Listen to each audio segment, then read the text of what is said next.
Donc, aujourd'hui, on va voir la multiplication de fractions pour la leçon. Avant de faire la multiplication de fractions, on va commencer avec juste des multiplications. Disons que je fais 2 fois 5.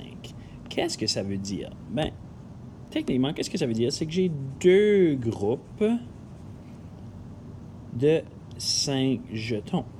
Donc, c'est ça que le symbole au centre veut dire. Ça, c'est groupe. Donc, j'ai deux groupes de 5. Donc, j'ai un groupe et un autre groupe. Donc, 1, 2, 3, 4, 5. 1, 2, 3, 4, 5. Donc, techniquement, j'ai 10. Donc, on peut le voir d'une différente façon aussi. Donc, si je continue avec un exemple, je pourrais dire que j'ai 4 groupes de 3. C'est-à-dire que j'aurais 4 groupes. 1, 2, 3, 4. Et à l'intérieur de chacun de ces groupes-là, j'ai 3. Donc, tu pourrais dire j'ai 4 sacs de 3 bonbons, j'ai 4 sacs qui a 3 dans chacun, mais en total, j'aurais un total de 12. Donc, c'est ça que c'est une fraction. Donc, ça, c'est le groupe, c'est combien de groupes que tu as, puis c'est combien d'unités qu'il y a par groupe. Donc là, on va le voir maintenant avec une fraction. Donc maintenant, j'ai 3 fois un quart. Donc techniquement, qu'est-ce que j'ai? C'est que j'ai 3 groupes de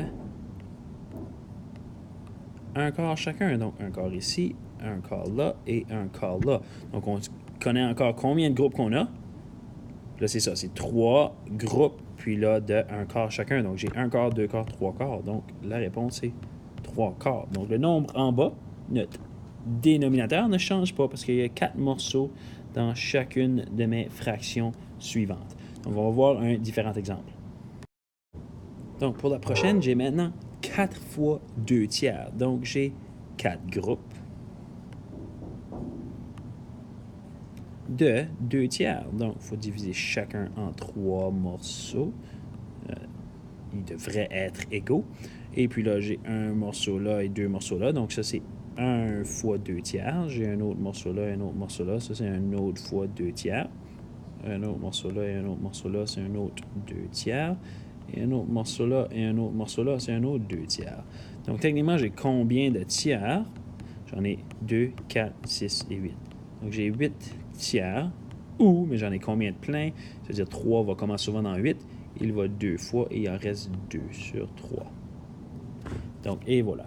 Là, on va compliquer ça un peu parce que là, on a toujours un nombre de groupes qui est un entier. Donc, 4 fois.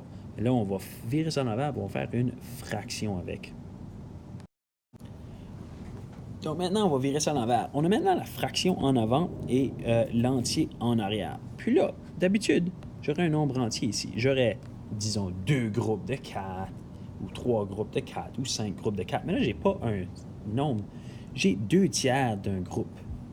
Donc, j'ai 2 tiers d'un groupe de 6. Donc, on sait qu'on a un groupe de 6. Donc, 1, 2, 3, 4, 5, 6. Donc là, on ne veut même pas tout ça. On ne veut pas une répétition de ces 6-là. On ne veut pas 3 fois 6 ou 4 fois 6 ou 5 fois 6. On veut 2 tiers de 6. Donc là, la fraction, notre dénominateur 3, ça veut dire qu'il faut qu'on divise notre nombre en 3 parties égales. Donc, on a une partie, deux parties, 3 parties égales. Donc, si on en veut 2 de ces 3-là, on veut celle-ci, on veut celle-là, on veut celle-ci et on veut celle-là. Donc, on a combien d'entiers? On en a 1 ici, 2, 3 et 4. Donc, on a 4 entiers. Donc là, on va voir ça d'une différente façon pour faire sûr qu'on comprend pourquoi la réponse est 4. Donc, 2 tiers fois 6, pourquoi c'est 4? Première chose, on peut dire que 2 fois 4, c'est 8. Puis là, on va faire ça à l'envers. Si j'inverse les chiffres, si j'ai 4 fois 2, est-ce que ça me donne encore la même réponse? Oui, ça me donne encore 8.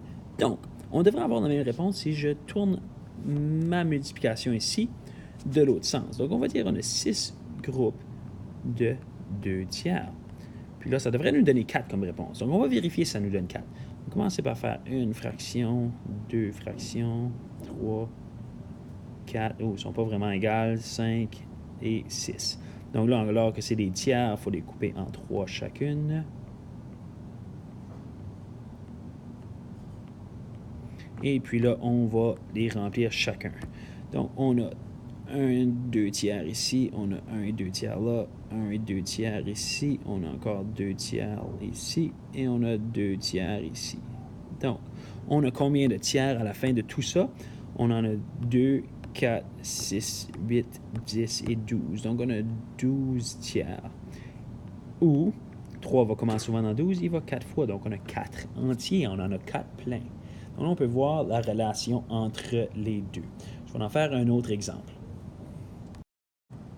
Donc, ici, j'ai 1 quart fois 12. Donc là, on veut 1 quart d'un groupe de 12.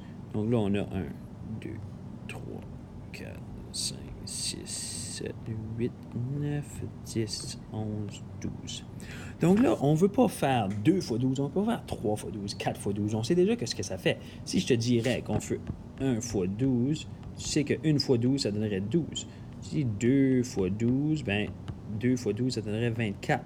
Là, on ne veut même pas un entier, on en veut un morceau d'un groupe de 4. Donc, il faudrait couper ceci en 4 morceaux égaux. Donc, comment qu'on peut faire ça? 12, ben, on peut faire des morceaux, des groupes de 3. Donc, on a un groupe de 3 là, un autre là, un autre là et un autre là. Donc, là, on a 4 morceaux égaux. Si on en veut seulement un de ces morceaux-là, ça veut dire qu'on va colorer lui ici et lui là. Donc, la réponse, elle est 3 entiers.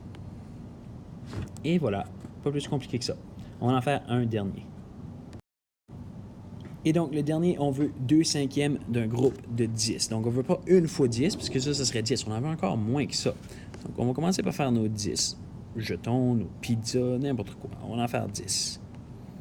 Et puis là, on veut combien de groupes? On en veut 5. Donc, 1, 2, 3, 4, 5. Puis combien de ces groupes-là on veut? On en veut 2. Donc, 1... Ça, c'est un groupe, ces deux-là ensemble. Puis on en veut un autre groupe ici. Et voilà. Donc, comment est-ce que ça fait d'entier, ceci? Ça en fait 4. Donc, la réponse est 4.